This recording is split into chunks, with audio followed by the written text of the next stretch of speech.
Hello everyone and welcome to my YouTube channel. आज की इस वीडियो के अंदर हम जो पिछली वीडियो में हमने लेक्चर शुरू किया था डिफॉर्मिटीज ऑफ स्केलेटन, यानी ह्यूमन स्केलेटन के अंदर जो खराबियां वाक़ होती हैं, जो डिसऑर्डर्स वाक़ होते हैं, उनको हम डिस्कस कर रहे हैं, एक तरतीब से चल रहे हैं। और आज हमने इसमें से दो बड़े इंपॉर्टेंट प्रॉब्लम को डिस्कस करना है। उसमें से पहला है जनाब डिस्क स्लिप और दूसरा है जनाब शियाटिका। तो आइए जनाब डिस्क स्लिप और शियाटिका को हम डिटेल से डिस्कस करते हैं। सबसे पहले ये देखते हैं कि डिस्क क्या है। हमें पता है कि हमारी जो बैकबोन है, ये जो रीढ़ की हड्डी है, ये तकरीबन 33 छोटी छोटी हड्डियों से बनकर बनी है, जिन्हें वर्टिब्रास कहा जाता है। हर वर्टिब्रा के स्ट्रक्चर को देखें तो वर्टिब्रा एक हड्डी होती है और उसके बीच में एक बैंड मसल का या फाइब्रस का एक कुशन सा बना हुआ होता है, दरमियान में एक पैड रखा हुआ होता है। फॉर एग्जांपल आप कंसिडर करें कि ये एक वर्टिब्रा है, ये दूसरा वर्टिब्रा है, इनके बीच में ये जो रेड पेन है ये कुशन है, एक पैड है। तो इस कुशन पैड और इस वर्टिब्रा को मिलाकर इस पूरे स्ट्रक्चर को हम डिस्क कहते हैं। ठीक है जी, डिस्क कहते हैं। Now, each vertebra is connected with another vertebra by a cushion-like pad, and this cushion-like pad is known as the vertebral disc. इस पूरे cushion-like pad को और vertebra को मिलाकर एक vertebral disc बनती है। फंक्शन क्या है जी?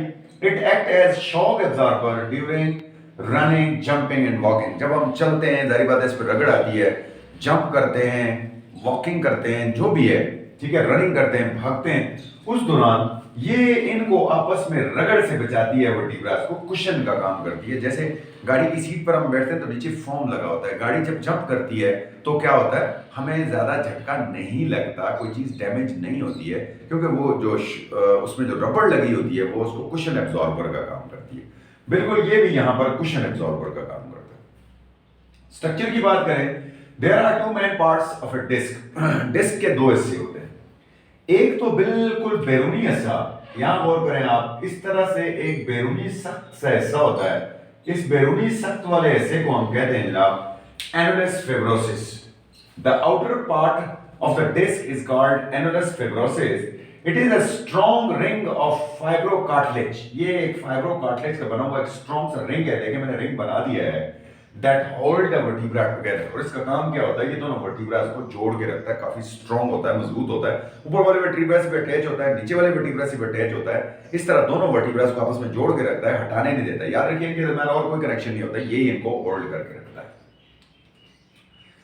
इनर पार्ट की बात करें, जो जो ब्लू कलर, यानी ब्लू कलर मैंने अंदर बनाया है, उसकी बात करें, इस नोन एज एनुलस पल्पोसिस। ये दोनों मेडिकल टर्म्स हैं, इन्हें स्टूडेंट्स को याद रखना जरूरी है। यानी बाहर वाले हिस्से को एनुलस फिब्रोसिस और अंदर वाले हिस्से को, अंदर हमेशा जो चीज होती है उसे न्यूक्लियस कहते हैं, इसलिए इसके अंदर वाले हिस्से को न्यूक्लियस पल्पोसिस कहते हैं। The inner part of the disc is called nucleus pulposus and it acts as a rubber ball। ये अंदर वाला जो है रबड़, प्लास्टिक की बॉल की तरह काम करता है। उसको हम पुश करें, दबाएं, वापस अपनी जगह पे चली जाती है पोजीशन पे। वो जल्दी जल्दी झटका नहीं लगने देती है, कुशन का काम करता है। So act as a rubber ball and give a disc its elasticity and compressibility। इसकी वजह से डिस्क आपस में कंप्रेस भी हो सकते हैं, मोड़ भी सकते हैं। तो ये दरमियान वाला जो हिस्सा है, जिसे हमने न्यूक्लियस पल्पोसिस कहा है, ये उसके लिए कुशन का काम करता है। उसके बाद सेंसिटिव एरिया कहां डिस्क स्लिप हो जाता है, याद रखिएगा, जहां पर ये हमेशा वहां वाक़या होता है जहां पर कोई एक मोबाइल बॉन्ड जो है, यानी मूव करने वाली बॉन्ड जो है, वो किसी फिक्स बॉन्ड से अटैच हो। बस मैं आपको एग्जांपल दे रहा हूं, हमारा बाजू मूव करने वाला है, लेकिन पीछे शोल्डर का जो कंधा है ये फिक्स है। तो अमूमन इस जगह में आप कहें, इसी तरह से हमारी गर्दन यूं यूं मूव करती है, लेकिन गर्दन का बिल्कुल आखिरी मोरा जो है, या बिल्कुल जो सर से अटैच है, वो समझ लें कि नीचे वाला ऐसा जो फिक्स है और ऊपर वाला ऐसा जो मूव कर रहा है, अमूमन वहां मूवमेंट की वजह से, जर्किंग की वजह से डिस्क जो है वो स्लिप हो जाती है, यानी जख्मी हो जाती है, वहां पेन शुरू हो जाता है। इसके अलावा ये जो हमारा लंबर रीजन है, सबसे आखिरी वाला जो लंबर वर्टिब्रा है, वो नीचे जहां कोक्साइल वर्टिब्रा से मिलता है, यहां तरह गौर करें, ये नीचे वाले जो कोक्साइल है ये सारे जुड़े हुए होते हैं। जहां पर ये इनसे मिलता है तो ऊपर वाला मोबाइल है, नीचे वाला फिक्स है, क्योंकि पेल्विक बोन में फिक्स होता है, तो इसकी वजह से यहां पर लोअर लंबर रीजन के अंदर भी ये जो सेंसिटिव एरिया इसका वो पाया जाता है।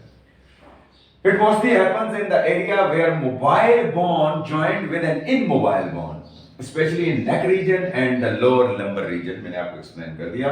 Causes की बात करते हैं। It is mostly happens due to the bending forward, अचानक क्यों झुकने की वजह से, या फिर lifting heavy load, वो लोग जो भारी वजन उठाते हैं अगर गलत तरह से झुक कर वो वजन उठाएंगे तब उनकी डिस्क के ऊपर दबाव आकर डिस्क स्लिप हो सकते हैं और वो पेनफुल हो सकते हैं और तकलीफ का बायस बन सकते हैं। इसमें एक और कंडीशन होती है, उसको डिस्कस करते हैं, that is known as herniated disc. इस डायग्राम पर गौर करें, हर्निएटेड डिस्क मैंने यहां बनाई है, समझ लें ये एक डिस्क है। हर्निएटेड डिस्क में क्या होता है कि जो बहुत ज्यादा डिस्क के ऊपर दबाव पड़ जाता है तो इसका बाहर वाला जो हिस्सा है, ये जो कार्टिलेजिनियस पार्ट है यानी एनुलस फिब्रोसिस है, ये रप्चर हो जाता है, ये फट जाता है और उसमें से अंदर वाला हिस्सा चूंकि लिक्विड पानी की तरह होता है वो बहकर बाहर निकल जाता है, ऐसे गाढ़े पानी की तरह होता है, तो वो बहकर बाहर निकल जाता है और इस कंडीशन को हम हर्निएटेड डिस्क कहते हैं और ये शदीद तकलीफ का बायस बनती है और यही sciatica का बायस भी होती है। So in sensitive area the outer part of the disc, the annulus fibrosus rupture and inner part like nucleus pulposus is forced to come out and this condition is known as herniated disc। और मैंने बताया ये बहुत sensitive होती है, बहुत तकलीफ दे होती है। रिजल्ट क्या निकलता है? It may result in pressing of one or many nerves and cause severe pains in the that particular region।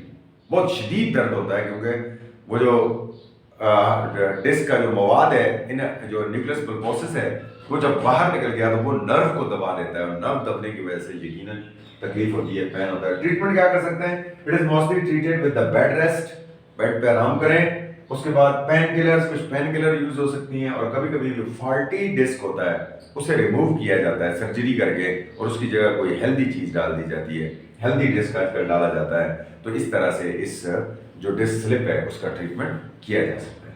उसके बाद जनाब दूसरा जो प्रॉब्लम है, ये बहुत कॉमन है खासतौर पर हमारी सोसाइटी के अंदर, और वो है जनाब sciatica। sciatica क्या है जनाब? It is the name given to the pain in the area of distribution of sciatic nerve। याद रखिएगा कि यहाँ से हमारे लंबर रीजन से बिल्कुल lower part of the back से एक बड़ी नर्व निकलती है जिसे sciatic नर्व कहते हैं और ये sciatic नर्व यहाँ से होती हुई हमारे लोअर हिप से होती हुई सीधी हमारी टांग के अंदर दाएं तरफ और बाएं तरफ दोनों से एक नर्व नीचे जाती है जो हमारी टांगों से आने वाली सेंसेशन को कंट्रोल करती है। So sensitive area variation may occurs in location of pain in different patients due to the involvement of the different nerve। याद रखिएगा यहाँ पर जरा गौर करें, ये यहाँ से 2-3 नर्व निकलती है, ये सारी sciatic नर्व कहलाती हैं, ये यहाँ निकल कर पेन में नीचे आ रही हैं।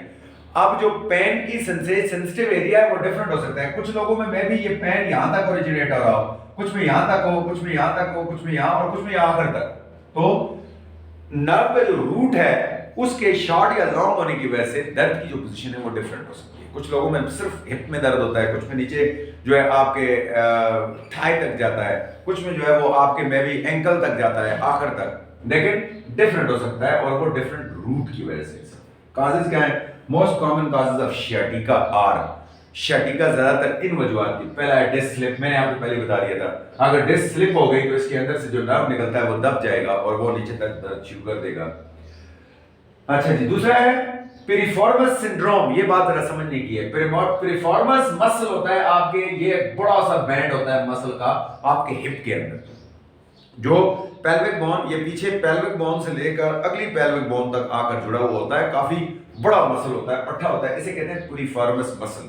कभी कभी ये पट्टा नीचे दबकर इस नीचे से गुजरने वाली जो नर्व है उसको दबा देता है और इस कंडीशन को हम पिरिफॉर्मस सिंड्रोम कहते हैं और ये भी sciatica का बायस होती है। उसके बाद पेल्विक इंजरी, आपके पेल्विक रीजन में कोई चोट लग जाए उसकी वजह से भी sciatic नर्व जो है वो डैमेज हो सकती है, और फ्रैक्चर और ट्यूमर या sciatic रीजन के ऊपर ट्यूमर है और वो भी नर्व को दबा रहा है, या कोई फ्रैक्चर हो गया, टूट गई है हड्डी नर्व को दबा रही है, इन तमाम वजूहात की बिना पर जो है आपके पास sciatic पेन हो सकता है। या it may occurs due to the falling from height, बहुत ऊंची जगह से आप गिर गए और पांव के बल सीधे लगे, जिसकी वजह से आपका डिस्क स्लिप भी हो सकता है और शियाटिक जो नर्व है उसके ऊपर भी किसी तरह से आपके वर्टिब्रा से दबाव आ सकता है और पेन हो सकता है। इफेक्ट क्या होगा? It results in the tabling pain. जब भी आप बैठेंगे खाना खाने के लिए कोई भी चीज तो टांगे मरोड़ते रहेंगे, आप टिक नहीं सकते, टेबलिंग पेन। इसके अलावा पीपल जो है वो वॉकिंग नहीं कर सकते, चल नहीं सकते, चलने से बिल्कुल माजूर हो जाते हैं और वो चारपाई पर लेट जाते हैं। Recovery from this problem is usually very slow and incomplete. इसका अभी तक कोई प्रॉपर इलाज निकल नहीं पाया है, लेकिन कोई जो पेन किलर्स वगैरह हैं उनसे या अब सर्जरी के जरिए भी किसी हद तक इन वेन को जो है वो इन नर्व्स को जो है वो कंट्रोल किया जा सकता है, लेकिन रिकवरी बहुत स्लो होती है और बहुत ही इनकम्प्लीट होती है। मुकम्मल इलाज इसका पॉसिबल अभी तक इस तरह से नहीं है। आई होप आपको ये दोनों प्रॉब्लम्स जो हैं वो समझ आए होंगे। डिस्क स्लिप क्या है, उसकी वजूहात क्या है और सियाटिका क्या है और उसकी क्या वजूहात हैं और कैसे इलाज किया जा सकता है। तब तक के लिए इजाज़त दीजिए। अल्लाह हाफ़िज़।